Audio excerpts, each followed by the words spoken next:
Okay, happy Saturday. Another day, another bad data point for the development industry with the latest. Canadian real estate development plans fell sharply. So, this article is saying that Canadian policymakers are helicoptering money to stimulate building, but it doesn't appear to be working.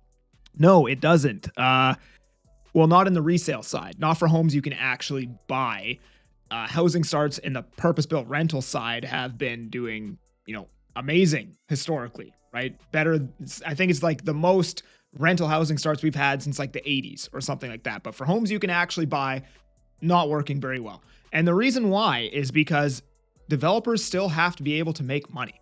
And if they can't make money, then they're not going to launch projects, or their projects aren't going to sell, right? And then they're not going to get their permit to actually build the project, right? Like, you could do all the blanket rezoning you want. You could do 60-story high rises on every parcel of land in BC. But if the numbers don't make sense, it's not going to get built. And I guess they just did that, the GST.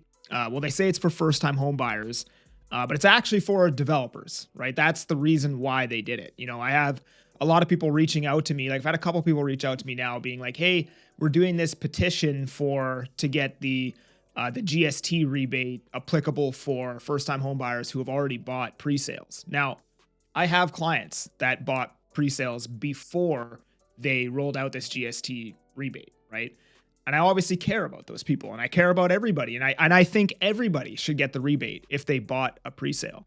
And the reason why I haven't plugged it on my YouTube channel, because people have been asking me to do that, is because I just know that they don't care about you, right? That's not why they did it. They did it to stimulate construction so more homes could get built, so we can stimulate more jobs in the construction industry. So at the end of this, you trace it all the way down to the very end of the pipeline, government collects more tax revenue, right?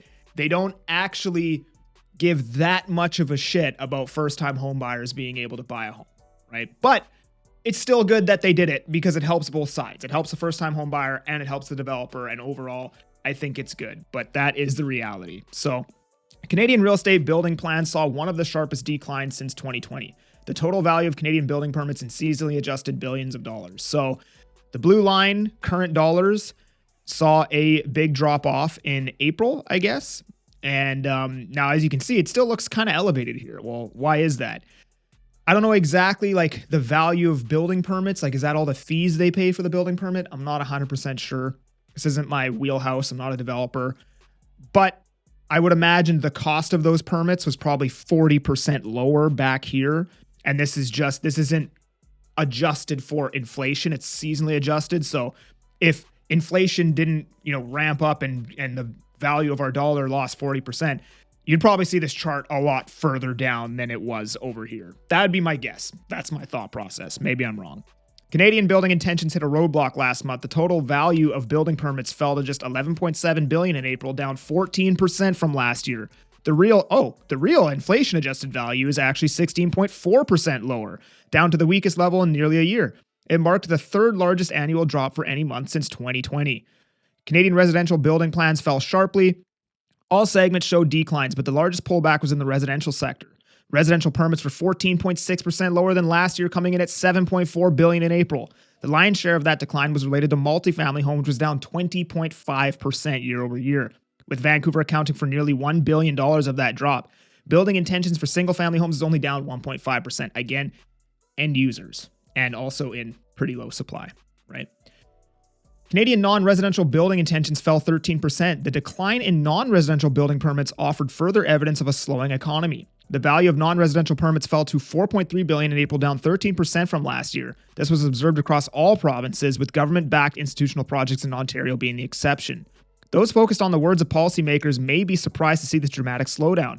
Despite frequent announcements, rapidly escalating subsidies, and billions in tax incentives, building intentions are still falling. This is potentially a sign that state-backed stimulus is turning counterproductive. Rather than creating an incentive to build, it's become inefficient with more subsidies producing diminishing returns. The slowdown of building intentions is unlikely to surprise those paying attention to the actual macro indicators. This mirrors broader macro trends: sluggish home sales, rising inventories, weaker consumer spending, and escalating trade tensions. So I saw this, and I'm going to do my best to explain it, but all in, Canadian bank loans for real estate development double in 1 year. Canadian banks are suddenly warming up to real estate development loans. Bank of Canada data shows chartered bank loans to builders and developers doubled in less than a year after decades of modest growth. The sudden shift aligns closely with taxpayers getting involved in the market, de-risking lenders. Short of a catastrophic blow to the economy, taxpayers are unlikely to be on the hook for many loan defaults. However, households will incur a significant cost even if those loans perform. So we're apparently going to pay more taxes to subsidize these developers, apparently, is what this article is saying. Canada's chartered bank loans for real estate development are surging. The segment climbed 20.7% to $85.1 billion in Q1 2025, doubling 105.4% from last year. Annual growth peaked in Q4, but with only 1 quarter of deceleration, it's unclear if this is just a blip. So look at this freaking chart here. So this says loans to the construction industry, builders and developers held by Canadian chartered banks in billions of dollars. And as you can see, it is literally parabolic from Q3 2023, just boom, right to the sky, more than doubling 5 quarters? 5 quarters later, right? 5 quarters? Maybe 6 quarters later. So basically, it just says that Canadian taxpayers are being used to de-risk developer loans. Traditionally, chartered banks avoided risky builder developer loans due to default risk. This forced developers towards expensive secondary market capital, private equity, syndicates, etc. As a result, chartered bank loans for builders and developers remain largely stagnant until they suddenly tripled over the past 5 years. Why? Banks don't volunteer detailed loan data, but like all industries in Canada these days, this surge was fueled by taxpayers. The spike aligns with 2 key expansions made by the CMHC. So I didn't know what this was, so I had to Google it. The Apartment Construction Loan Program, originally launched in 2017, the ACLP saw an aggressive expansion in 2023. While ACLP loans are direct from the CMHC, chartered banks play an intermediary role.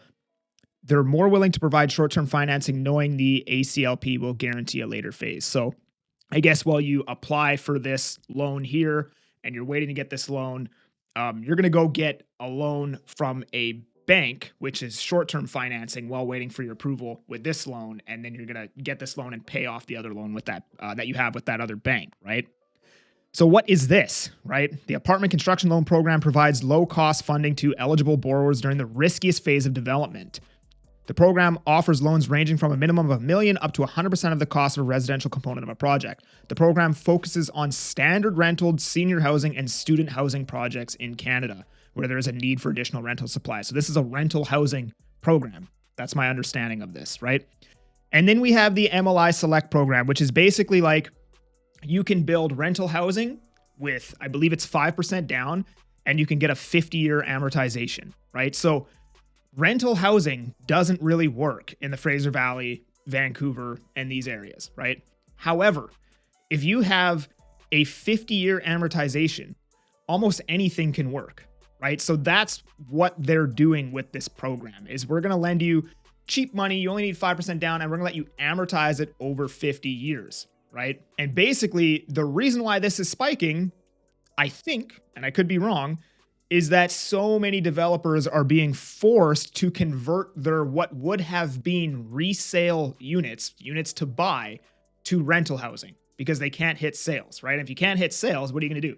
You're going to sit there with your piece of land and all of your staff and just bleed a couple $100,000 a month not getting these sales.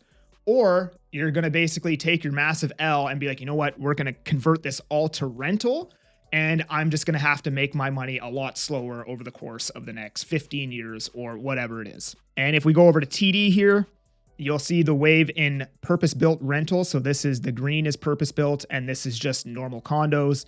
And as you can see, normal condos has been falling off a cliff since 2022. I'm guessing 2025 is going to look a lot worse, but you can see that purpose-built rental is way more elevated than it has been in the last decade. So you have a lot of people converting their projects to purpose-built rental, which again, if I'm understanding this correctly, would explain this parabolic rise in this chart, right? Developers are getting these intermediary loans from the banks while waiting for their approvals on these rental funding programs, right? And if I'm wrong, you can correct me. That's my understanding of it. And there's probably going to be more of it because if you look at Toronto's pre-construction condo supply, it is at almost 60 months of supply. That's five years of condo supply in the pre-construction space. Some of this will go into receivership, not get built at all. A lot of it will probably will be converted to rental, right? So that's the development space right now. You have two charts where they're just spiking right to the sky. And that's pretty much never a good thing on any chart. Pretty much any chart you look at, you pretty much never want to see something spike parabolic to the sky, unless it's a stock that you own. But even when you own that stock and it's spiking parabolic to the sky, now you got to be worried and probably start thinking about taking some profits. So probably not what you want to see. But anyways, I hope you enjoyed this video. If you did, please like and subscribe. I appreciate every single one of you who do that. I see the likes, I see the subscriptions, and I appreciate it. And if you want to chat with me about buying or selling in the Fraser Valley, link down in the description. Otherwise, I'm that Agent Kelly. I'm making moves to move you. Peace.